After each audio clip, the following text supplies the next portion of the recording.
Oke, Assalamualaikum warahmatullahi wabarakatuh. Selamat datang di Imapkin Podcast.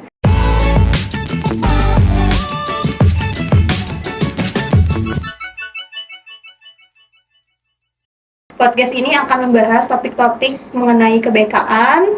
Saya Nur Nabila akan menemani teman-teman dalam podcast kali ini. Dan pada podcast pembuka ini, tema yang akan diangkat yaitu mengenal Imapkin yuk. Nah, pada podcast kali ini kami mengundang narasumber yang sangat hebat. Beliau adalah Ketua Imapkin PW2 periode 2019-2022 yang dahulu berkuliah di Universitas Negeri Yogyakarta dan saat ini melanjutkan pendidikan di program profesi guru di Universitas Pendidikan Indonesia. Dan bukan hanya itu, beliau adalah salah satu guru BK di SMAN 1 Bandung. Oke, langsung tanpa berlama-lama lagi kita sapa narasumber kita yang sangat hebat. Bagaimana Mas Rai kabarnya? Alhamdulillah baik. Bila gimana kabarnya? Alhamdulillah baik. Oke, boleh disapa dulu mungkin teman-teman yang lagi menonton. Halo semuanya, selamat siang. Mungkin udah dikenalin ya. Aku Rai, aku yang akan ngisi di podcast pembuka kali ini gitu. Nanti mungkin untuk seputar Imapkin itu organisasinya seperti apa, terus pergerakannya seperti apa dan lain sebagainya. Ya nanti akan dibersamai sama Bila. Oke. Nah, kan Mas Rai ini dulu sebelumnya jadi ketua PW2 nih. Ya. Nah, teman-teman di luar sana tuh setelah Nabila dan teman-temannya lain tanyain gitu ya, itu banyak yang nggak tahu tentang Imapkin ini. Jadi sebenarnya Imapkin itu apa sih, Mas? Oke. Sebenarnya Imapkin tuh kayak organisasi ekstra kampus lainnya aja. Mungkin teman-teman familiarnya atau mungkin tahunya tuh HMI, terus kami, IMM, terus ada apa lagi? Masih banyak lagi lah organisasi ekstra gitu yang ada di kampus yang bisa kalian ikutin. Nah, Imapkin juga salah satunya yang masuk dalam organisasi ekstra kampus. Kenapa? Ya karena berkiprahnya, bergeraknya itu di luar kampus, jadi bukan di dalam kampus. Secara simpelnya sih seperti itu ya. Terus kalau misalkan organisasi lain baik intra ataupun ekstra yang membedakan gitu Imapkin dengan organisasi lain tuh itu apa sih? Kita fokusnya tuh di bidangnya, di bidang bimbingan dan konseling. Mungkin kalau misalkan organisasi lain itu fokusnya pendidikan secara umum ya. Ya mungkin bila juga berkecimpung atau berkiprah di organisasi lain itu fokusnya di pendidikan secara umum. Tapi kalau misalkan BK atau Imapkin ya itu fokusnya di bidang bimbingan dan konseling gitu. Berarti pengurus Imapkin sendiri memang harus mahasiswa BK ya, Mas? Iya. BK ya, Mas? Iya, harus mahasiswa BK. Dan kalau PW2 sendiri itu mahasiswa BK lingkupnya di mana aja sih, Mas? Oke, nah kalau Imapkin itu ada atau dibagi jadi 3 kepengurusan ya. Ada pengurus pusat, ada pengurus wilayah, ada sama pengurus daerah. Terus di bawah pengurus daerah itu ada himpunan gitu. Nanti di bawah himpunan ada mahasiswa BK gitu. Nah, kalau untuk di wilayah 2, karena pengurus pusat ya, seperti namanya mungkin teman-teman juga tahu kalau pusat makan melingkupnya seluruh Indonesia gitu. Nah, kalau untuk wilayah 2, kalau misalkan menurut aku ya, wilayah 2 tuh wilayahnya yang paling luas gitu cakupannya. Karena meliputi Pulau Jawa, terus Pulau Bali, lalu ada NTB, NTT gitu. Jadi emang 4 pulau ya? Iya, 4 pulau. Ya, 4 pulau. Jawa, Bali, NTT, terus NTB. NTT dan juga NTB. Tuh. Oke, nah banyak yang nggak tahu juga mungkin ya, kapan sih gitu berdirinya Imapkin atau sejarah dari Imapkin sendiri? Oke, nah kalau untuk berdirinya Imapkin dimulai dari pengurus pusat itu di tahun 2007 gitu. Kalau nggak salah di tanggal 26 Desember. Itu di Universitas Negeri Jakarta. Kalau itu pengurus pusat. Kalau untuk pengurus wilayah itu terbentuknya di Universitas Pendidikan Indonesia di tanggal 9 Desember tahun 2009 gitu. Nah, pembentukan PW2 juga itu salah satu alasannya karena kayaknya butuh deh pengurus yang skupnya tuh lebih kecil dibandingkan dengan pengurus pusat gitu. Jadi biar teman-teman mahasiswa BK tuh bisa berkontribusi, terus bisa merasakan juga gitu organisasi Imapkin tuh yang seperti apa sih. Berarti tadi untuk pembentukannya sendiri dari pengurus pusat sama pengurus wilayah itu berbeda gitu ya? Iya. Selanjutnya nih Mas, kan kalau misalnya kita mahasiswa BK umumnya. Mungkin aku juga pertama tahu itu bukan IMAPKIN tapi APKIN gitu. Nah, pembedanya tuh apa sih Mas antara APKIN dan IMAPKIN? Nah, benar banyak juga yang nanya tuh, terus bedanya IMAPKIN sama APKIN tuh apa sih gitu. Sebenarnya kalau APKIN mah itu dikhususkan untuk alumni, bukan alumni ya. Jadi setelah kuliah itu kan kalian atau misalkan kebanyakan lulusan dari BK itu kan jadi guru ya. Nah, kalau misalkan mau tetap berkontribusi ke organisasi, itu ada yang namanya ABKIN atau Asosiasi Bimbingan dan Konseling Indonesia. Jadi memang kalau ABKIN itu khusus untuk yang sudah bekerja sebagai guru atau misalkan sebagai dosen, istilahnya mah konselor lah. Gitu, itu yang membedakan secara mendasar ya ABKIN dan juga IMABKIN gitu. Jadi boleh nggak sih kalau misalkan mahasiswa ikut ABKIN? Ya nggak boleh, karena ada ranahnya sendiri. Kalau misalkan mahasiswa ya ikutnya IMABKIN, tapi kalau misalkan setelah lulus, karena banyak juga ada yang nanya gitu setelah lulus pada saat profesi terus nanya, boleh nggak sih ikut IMABKIN tapi udah lulus gitu S1-nya.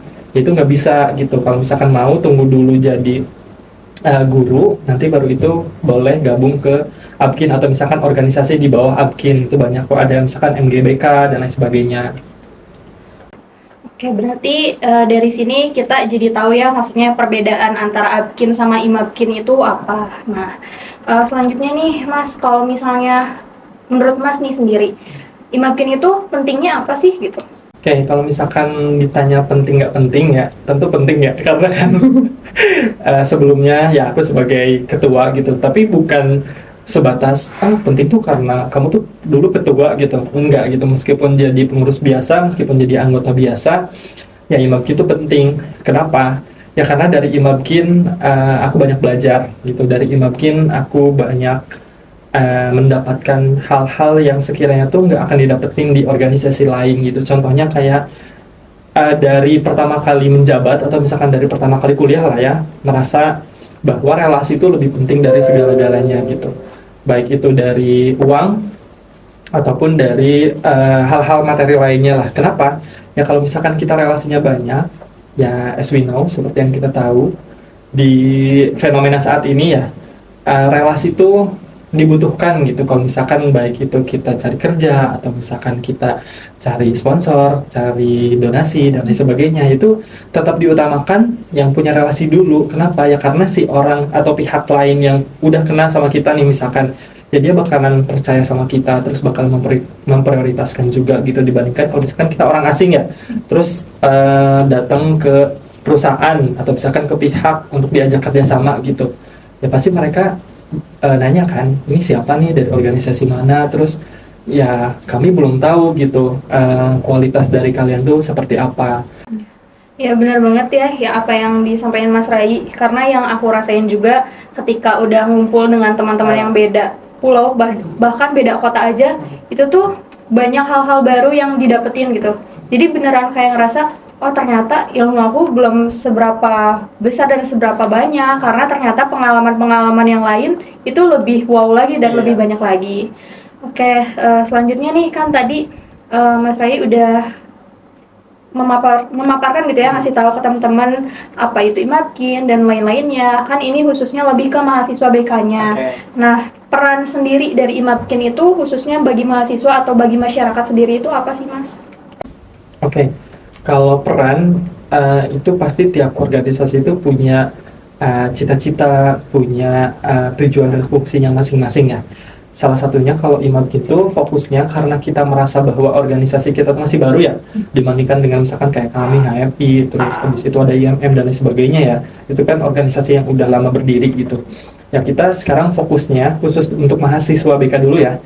Untuk mahasiswa BK itu sebagai tempat silaturahmi aja, sebagai wadah, sebagai media, sebagai ajang silaturahmi gitu bagi mahasiswa BK, baik itu skala daerah, terus wilayah ataupun pusat gitu. Tapi selain itu ya IMABKIN juga harapannya dapat ngasih kontribusi nyata ke masyarakat gitu, baik secara dilihat dari keilmuan BK-nya atau misalkan secara umum gitu. Orang Madura itu marah-marah dan lain sebagainya gitu. Pas waktu ketemu di awal sih emang kaget ya, maksudnya culture shock gitu, ngomongnya bisa pelan atau dikurangin intonasinya seperti apa gitu. yaitu lama-kelamaan kita jadi paham, kita jadi memaklumi, oh ternyata emang karakteristik dari orang Madura tuh kayak gini gitu. Jadi bukan mempermasalahkan bisa nggak sih, atau misalkan meminta mereka untuk bisa nggak sih ngomongnya pelan-pelan aja, tapi ya semakin rasa toleransi kita tuh semakin banyak, semakin lebar, semakin luas gitu lah. Ya benar banget ya apa yang disampaikan Mas Rai, karena yang aku rasain juga ketika udah ngumpul dengan teman-teman yang beda pulau, bahkan beda kota aja, itu tuh banyak hal-hal baru yang didapetin gitu. Jadi beneran kayak ngerasa, oh ternyata ilmu aku belum seberapa besar dan seberapa banyak, karena ternyata pengalaman-pengalaman yang lain itu lebih wow lagi dan lebih banyak lagi. Oke, selanjutnya nih kan tadi Mas Rai udah memaparkan gitu ya, ngasih tahu ke teman-teman apa itu IMABKIN dan lain-lainnya. Kan ini khususnya lebih ke mahasiswa BK-nya. Nah, peran sendiri dari IMABKIN itu khususnya bagi mahasiswa atau bagi masyarakat sendiri itu apa sih, Mas? Oke, kalau peran itu pasti tiap organisasi itu punya cita-cita, punya tujuan dan fungsinya masing-masing ya. Salah satunya kalau IMABKIN itu fokusnya karena kita merasa bahwa organisasi kita masih baru ya, dibandingkan dengan misalkan kayak kami HMI, terus habis itu ada IMM dan lain sebagainya ya, itu kan organisasi yang udah lama berdiri gitu. Ya kita sekarang fokusnya khusus untuk mahasiswa BK dulu ya. Untuk mahasiswa BK itu sebagai tempat silaturahmi aja, sebagai wadah, sebagai media, sebagai ajang silaturahmi gitu bagi mahasiswa BK, baik itu skala daerah, terus wilayah ataupun pusat gitu. Tapi selain itu ya IMABKIN juga harapannya dapat ngasih kontribusi nyata ke masyarakat gitu, baik secara dilihat dari keilmuan BK-nya atau misalkan secara umum gitu. Tadi juga kan Mas Rai udah ngasih tahu kalau misalnya ternyata selama Mas Rai jadi ketua kan benefitnya tuh yang pertama tuh relasi kan dapat. Terus tadi wawasannya jadi lebih terbuka. Nah, pengalaman lain kalau di IMABKIN sendiri selama Mas Rai menjabat itu apa aja sih yang dirasakan? Yang dirasakan. Oke. Yang dirasakan berarti bebas ya? Iya, bebas. Kebanyakan sih ya enjoy, terus happy gitu ya. Senang menjalaninya gitu, meskipun jadi ketua harus ngatur ini itu, terus anggota pengurusnya juga di bawahnya yang harus diatur tuh karakternya beda-beda. Itu tuh sebagai tantangan tersendiri gitu, sebagai pokoknya kalau misalkan selama kuliah itu sebagai tempat trial and error, sebagai ajangnya salah sebanyak-banyaknya. Karena kalau misalkan udah kerja, itu udah bukan lagi tempatnya untuk salah, tapi udah harus mengaplikasikan apa yang kita dapat selama kuliah gitu. Itu tadi pertanyaan pengalaman ya? Iya, pengalaman. Pengalaman terus ya dari IMABKIN tuh banyak lah. Misalkan contohnya setelah lulus gitu, sebelum aku ngelamar ke salah satu sekolah negeri di Bandung, itu kan ada semacam oprek gitulah, atau misalkan seleksinya dulu. Nah itu tuh IMABKIN tuh ngebantu banget gitu. Kenapa? Karena pas wawancara tuh, dulu kamu pengalaman di IMABKIN ya gitu, kena sama ini enggak, kena sama itu enggak. Jadi dari IMABKIN tuh kayak menyatukan gitu loh. Kayak misalkan meskipun yang udah lama lulus ya, terus sama yang baru kelar kuliah, tapi karena ada persamaan itu di IMABKIN, ya udah jadi klop, terus jadi ngobrolnya enak dan sebagainya. Itu pengalaman salah satu poin benefitnya juga dari IMABKIN sih. Terus yang paling seru juga pengalamannya bisa jalan-jalan sih. Iya, bener banget. Ya kan? Iya. Mungkin Bila juga udah ngerasain kayak misalkan wilayah 2 balik lagi. Dulu pernah jalan-jalan ke Palu, terus abis itu pernah jalan-jalan ke Malang, pernah ke Surabaya, pernah ke Madura, pernah ke Banten, terus ke Bandung ya jelas gitu, terus ke daerah-daerah lain lah. Mungkin kalau misalkan emang kesibukannya nggak terlalu banyak gitu ya, mungkin bisa keliling Indonesia gitu, ke Pulau Sumatera, Kalimantan, terus ya Sulawesi, Papua juga sebenarnya ada gitu perguruan tinggi yang ada jurusan bimbingan dan konselingnya. Itu bisa sebagai tempat kalian datangin gitu. Itu terus ya gara-gara Imagine juga, jadi kalau misalkan ke kota A misalkan, oh ada temen nih di kota A gitu, ya udah chat aja, hubungin aja, aku lagi di sini loh, kamu lagi di mana gitu, ya itu bisa ketemuan, bisa nostalgia bareng, bisa ngobrol-ngobrol bareng gitu. Berarti kalau misalnya kegiatan di PW2 gitu ya, itu kita berkesinambungan kan sama pusat, makanya kita Ya. bisa keluar dari pulau yang kita cakupin gitu ya. Betul. Nah, selain kan tadi lebih ke happy-happy-nya gitu ya, tapi kalau misalnya ditanya tantangannya sendiri nih untuk membawa Imapkin kemarin mengerjakan segala proker ataupun kegiatan-kegiatan lainnya gitu, apa sih Mas? Oke, kalau untuk tantangannya ya, yang pertama tuh tadi ya, karakteristik tiap orang tuh kan beda. Tiap kota mahasiswanya tuh beda. Tiap provinsi ataupun tiap pulau tuh pasti karakteristiknya beda-beda gitu. Kalau misalkan Sunda, kalau di dalam bahasa Sunda ya ada adatnya gitu. Adatnya orang Madura seperti ini, adatnya orang Sunda tuh seperti ini dan lain sebagainya, itu beda-beda gitu. Adatnya orang Jawa gitu. Terus karena organisasi Imabkin ini basisnya tuh online atau LDR gitu ya, organisasi long distance relationship, ya jadi segala bentuk komunikasi, terus ngerjakan proker juga kebanyakan itu dilakukan secara online gitu biasanya, ya pakai WhatsApp group atau dan lain sebagainya. Itu jadi salah satu tantangan sih, cuman ada istilahnya untungnya juga gitu. Nah, namun guys, ada untungnya gitu. Apa-apa juga selalu ada untungnya gitu. Syukurlah dan lain sebagainya gitu. Ya karena Imamkin ini udah terbiasa dengan pola komunikasi atau misalkan programnya itu dikerjakan secara online ya. Ya jadi ketika ada pandemi, karena kan dulu aku pas banget kena pandemi gitu ya. Jadi nggak bisa kemana-mana gitu. Ya udah terbiasa kita meskipun dengan kondisi pandemi sekalipun. Ya mungkin ada beberapa penyesuaian lah. Oke. Dari tadi ya pertanyaan-pertanyaan yang udah dijawab sama Mas Rai nih, mungkin di sini teman-teman juga harus sedikit diyakini gitu. Kenapa di sini mahasiswa BK tuh harus join atau gabung Imapkin? Oke. Kalau misalkan kayak marketing nggak? Ya kan kita sekaligus promosi juga.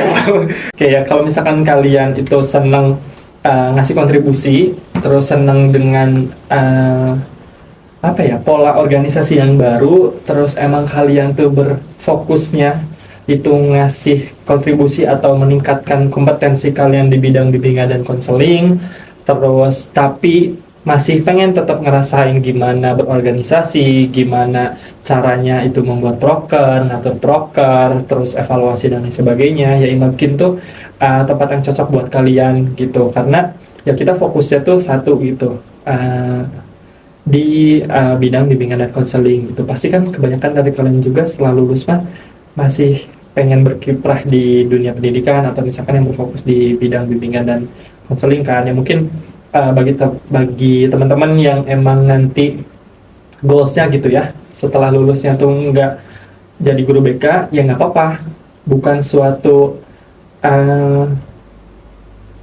kegagalan, bukan suatu kerugian kalau misalkan kalian tetap punya pengalaman di Imamkin gitu. Balik lagi ke relasi, ya itu tuh yang penting. Ya, mungkin dari yang tadi dipaparin sama Mas Rai bisa membuat teman-teman di sini jadi seenggaknya tertarik gitu ya untuk gabung, walaupun ya itu tadi kita adalah organisasi LDR yang mana semua kegiatannya tuh rata-rata dilakukan secara online, walaupun ada beberapa proker yang memang dilaksanakannya tuh secara offline juga gitu ya, pasti itu mah. Nah, oke, pertanyaan terakhir nih, closing kita gitu ya di Imapkin Podcast kali ini, apa sih Mas buat mahasiswa BK, mungkin buat yang lainnya juga gitu, biar tahu masyarakat tentang Imapkin ini tuh apa gitu, atau kayak gimana gitu. Jadi serius ya? Kalau Serius. Oke. Ya bagi Bila, terus bagi teman-teman yang lain, baik itu mahasiswa BK ataupun non BK gitu, ya selama kalian masih menyandang status sebagai mahasiswa, ya manfaatkan itu, karena status mahasiswa itu merupakan sebuah privilege gitu. Nggak semua orang tuh bisa jadi mahasiswa, nggak semua orang tuh mampu bisa jadi mahasiswa BK secara khusus ya, itu secara khusus. Tapi kalau misalkan secara umumnya jadi mahasiswa tuh nggak semua orang bisa gitu. Jadi apapun pilihan kalian, mau itu ikut organisasi Imamkin ataupun bukan Imamkin, yaitu hak kalian, pilihan kalian. Ada yang aku mah mau kupu-kupu aja deh, mau kuliah pulang, tapi aku mau kura-kura gitu, kuliah rapat gitu, mau ikut banyak organisasi atau misalkan mau fokus aja ke studi kalian atau mau sambil kerja ya nggak apa-apa, nggak ada yang salah dari sebuah pilihan gitu. Kalau misalkan kata Zawin mah, yang salah itu ketika kamu sudah memilih A, pada akhirnya kamu menyesalinya. Aduh. Nah itu yang perlu digarisbawahi, perlu jadi reminder untuk untuk aku pribadi, untuk teman-teman, untuk Bila juga gitu. Kalau misalkan udah mau ikut organisasi IMABKIN gitu, ya lakukan yang terbaik gitu. Ya fokus sama IMABKIN gitu, jangan sampai oh IMABKIN tuh kayak gini ya, kayaknya nggak ada benefitnya dari IMABKIN ketika ikut organisasi ini gitu. Aku nggak ada benefitnya gitu. Kalau misalkan di Muhammadiyah terkenalnya bukan atau misalkan Soekarno kalau nggak salah yang ngomong gini, jangan tanyakan apa yang negara berikan kepada kamu, tapi tanyakan apa yang bisa kamu berikan kepada negara. Ya begitu juga dengan organisasi, apa yang bisa kamu kasih ke organisasi, bukan kayak nunggu aja apa sih sebenarnya yang bisa dikasih organisasi ke aku gitu, yang nggak kayak gitu. Oke, udah mantap banget ya. Ternyata sosok Mas Rai ini sangat bijak gitu ya, teman-teman di sini. Mungkin sekian episode kali ini. Semoga apa yang sudah diobrolkan oleh kami gitu ya, selaku saya Nabila dan Mas Rai juga, itu menjadi manfaat buat teman-teman, dan juga informasi-informasi yang diberikan ya tentang IMABKIN semoga sekali lagi bisa menjadi pikiran yang lebih terbuka lagi untuk teman-teman bisa bergabung ataupun ikut berkontribusi dalam kegiatan-kegiatan IMABKIN. Sekali lagi makasih Mas Rai udah. Makasih juga Bila udah diundang ke sini. Iya, udah menyempatkan waktunya. Semoga bukan pertemuan terakhir, ya nggak mungkin ya. Mas Rai pasti ikut-ikut nanti ya kalau saya proker-proker. Oke, mungkin sekian dari IMABKIN Podcast kali ini. Terima kasih. Saya Nur Nabila dan saya Rai. Dadah. Assalamualaikum warahmatullahi wabarakatuh. Waalaikumsalam.